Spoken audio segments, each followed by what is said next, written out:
Welcome to the Deep Dive, where we unpack complex topics and really try to extract the essential nuggets of knowledge for you. Today, we're plunging into the fascinating and maybe alarming world of artificial intelligence regulation. We're putting a sharp focus on Europe's approach. We're exploring some incredibly insightful material from Mooky Tenenbaum. Yeah. He's an expert observer of finance and tech, and while he has some very strong opinions on where Europe's AI regulations are headed.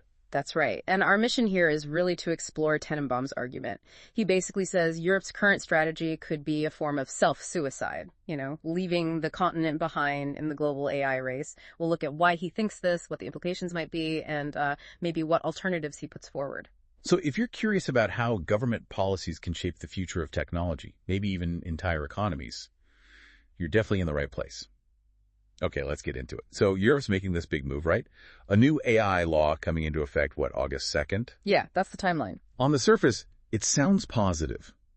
Protecting data, privacy. Is that how Tenenbaum sees it?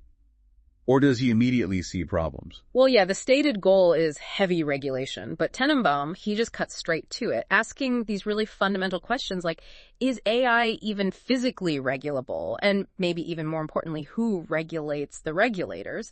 He argues AI isn't like a car on a road that you can just control easily. He sees it more like an eclipse, a phenomenon that just is, which really makes you wonder, how do you legislate something when its inner workings are essentially, as he puts it, a black box? That black box idea is powerful. What's he really getting at there, that opacity? He uses this really vivid analogy. He says, you put pigs in one side and get sausages out the other. What happens inside isn't clear or understood. So this inherent lack of transparency, it makes traditional regulation incredibly difficult because you can't actually see or fully grasp the decision-making process inside the AI. Right, you can't peek under the hood in the same way. Exactly. Okay, so there's the challenge of the technology itself, the black box.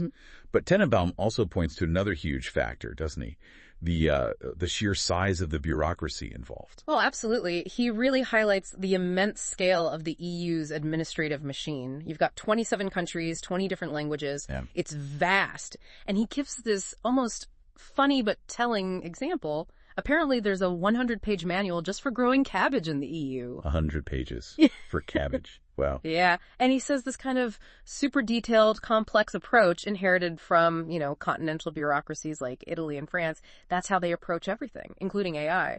So it really raises the question, how can a system like that, so intricate, possibly legislate effectively for something as fast-moving and fluid as AI? It makes you wonder about agility, doesn't it? Yeah. Facing something so dynamic with that kind of structure. But okay, despite that complexity, Europe does wield power, especially with those huge fines, billions against Apple, Google, Meta. Tenenbaum must address that, right? How does that enforcement threat play into AI? He does acknowledge the history, those massive fines, but he points out a crucial weakness, or maybe just a reality. Europe doesn't operate in a vacuum. He mentions how a previous U.S. administration apparently pushed back really hard, threatened trade consequences if U.S. companies were hit with excessive fines, and Tenenbaum argues that forced Europe to back down then. Okay, so there's precedent for pushback. Right. Now, with this new AI focus, Europe's demanding transparency, even state access to AI systems.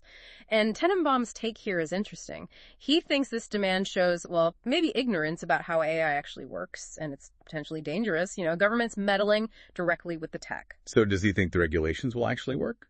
Or is it more about appearances? He suggests a lot of it might be about appearing to be in control rather than achieving real control. He compares it to, excessive airport security or those long bank disclaimers. Security theater almost. Kind of, yeah. Actions designed to make the public feel like something is being done, even if the practical effect is limited. But he argues, while maybe the general public accepts that, businesses, investors, the experts, they see through it. Okay, moving beyond the regulation itself, Tenenbaum also talks about real economic impacts already happening. He gave an example about copyright, even before the new laws. Yes, exactly. He points to Google's new Discover feature. It's an AI tool that summarizes news articles. So users get the gist directly from Google. They don't need to click through to the original news site. Right, and the impact is? Well, the news outlets rely on that traffic, those clicks, for their advertising revenue. So they lose the eyes on their content. Tenenbaum uses this to show how AI can just disrupt existing business models, making something like traditional copyright enforcement really difficult when information can be processed and represented so easily by AI. That makes sense. What of the people side, the talent? Is Europe winning or losing the AI brain race, according to him? He's pretty blunt about this. Tenenbaum states flatly that Europe doesn't have many globally competitive AI companies. He names Mistral, the French company with state backing, as maybe one of the few exceptions. Okay, one exception, But his warning is stark. He thinks companies like Mistral are actually more likely to leave Europe than stick around and deal with what he calls crazy regulations. Wow. Yeah, he basically says, look, if you lose the talent, you lose the future. He compares it to when France had that 75% income tax under a socialist government. Ah, the brain drain argument. Exactly. He saw a big exodus of high earners and talent then, and he argues the same thing is happening now with AI. Startups, experts, they're looking elsewhere. He even mentioned seeing an AI job fair recently. Only 2 European stands compared to 7 from Saudi Arabia and loads from the U.S. It's a data point. That is quite a picture. So we've covered the challenges, the talent issue, but Tenenbaum uses really strong language, right? He calls Europe's approach self-suicide in the AI race. That's dramatic. What's behind that? It is dramatic. He draws a direct parallel to how China got cut off from key hardware and tech because of its own aggressive policies. Tenenbaum is essentially saying Europe is inflicting the same kind of wound on itself, but through regulation. He points to major players like Germany, France, Italy, the Netherlands, even Denmark, which adapted laws for supervision but ended up just adding more bureaucracy. His view is that companies are already leaving or deciding not to invest deeply in Europe because limiting AI development there just doesn't make sense competitively. Right. It boils down to a critical question he raises. If you don't have the chips, the talent, the big companies, or even the cloud infrastructure located within your borders, how can you possibly compete globally? So if this heavy regulation is, in his view, the wrong path, what's the alternative? Does Tenenbaum offer a different way forward? He does propose a more pragmatic approach. First, he suggests a joint committee, experts and legislators together.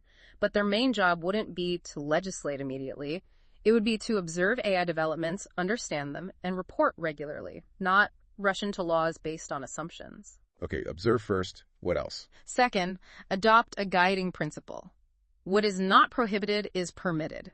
That flips the script. How so? It shifts the burden. Instead of trying to foresee and regulate every single possible AI use case, you allow innovation unless a clear present danger emerges. Let things develop unless there's a real reason to stop them. And he also strongly advises looking at what other places are doing, especially the US, and aiming for lighter regulations, not heavier. He points out that even in the US, getting federal AI law is hard. A law to stop individual states from making their own AI rules failed because states like California and New York wanted their own control. So it's complex everywhere. But his point is Europe is going too far. It keeps coming back to this idea of intention versus outcome, doesn't it? Good intentions maybe, but potentially damaging results. That's exactly Tenenbaum's core criticism. He stresses intention is nothing. Results are the only thing that matters. He feels Europeans are prioritizing sounding good, the intentions, over achieving practical positive outcomes. Does he give other examples of where a different approach worked better? Yeah, he uses cigarette regulation instead of just banning them outright, which probably would have led to huge black markets, like with drug prohibition. Right. Authorities used a mix of things. Education, warning labels, higher taxes. And smoking rates dropped significantly. Why? Because it focused on changing behavior and dealing with the consequences, not just banning the tool itself. Interesting parallel. And he applies that logic to AI problems, like, say, voice cloning scams. Instead of trying to outlaw every possible misuse, which he calls fighting an efficient engine that will just keep popping up, the focus should be on education.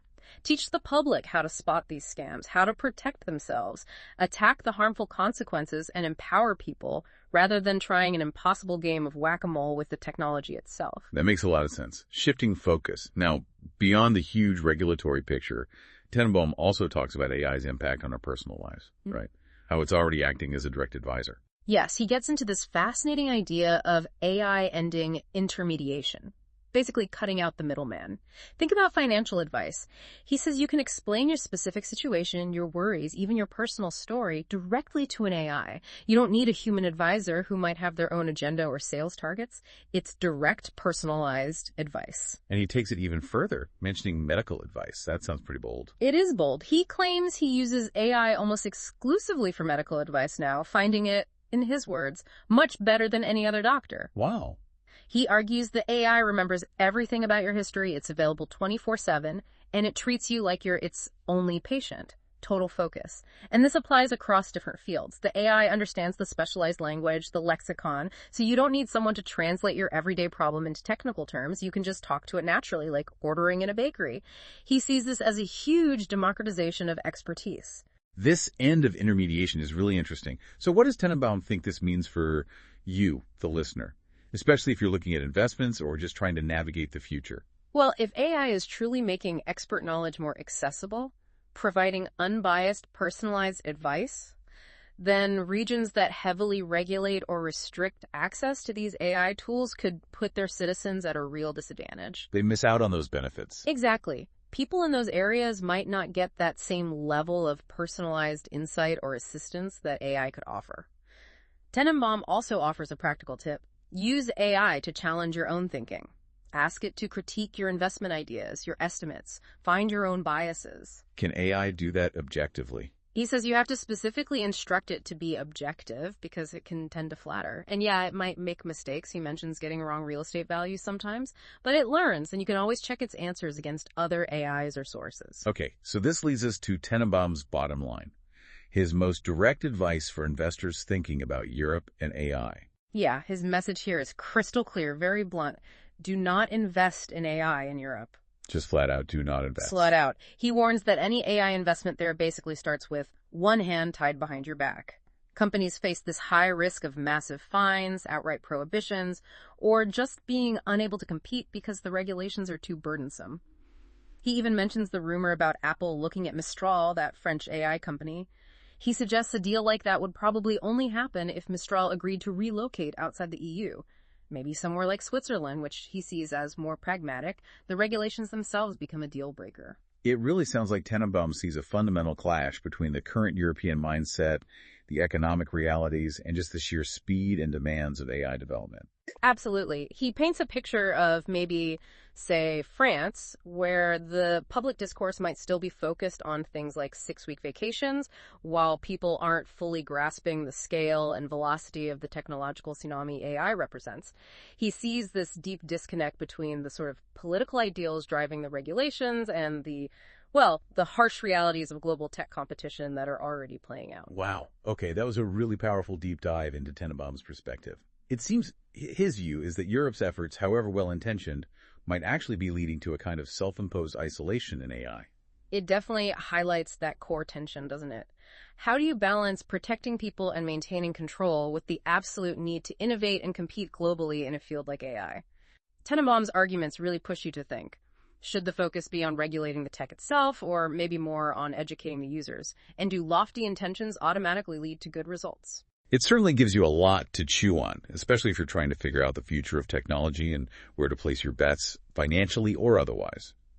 We hope this deep dive into Mooky Tenenbaum's insights is giving you a valuable shortcut to being well-informed and maybe sparked a few new aha moments. Thank you for joining us for this deep dive. Until next time, keep digging deeper into what matters.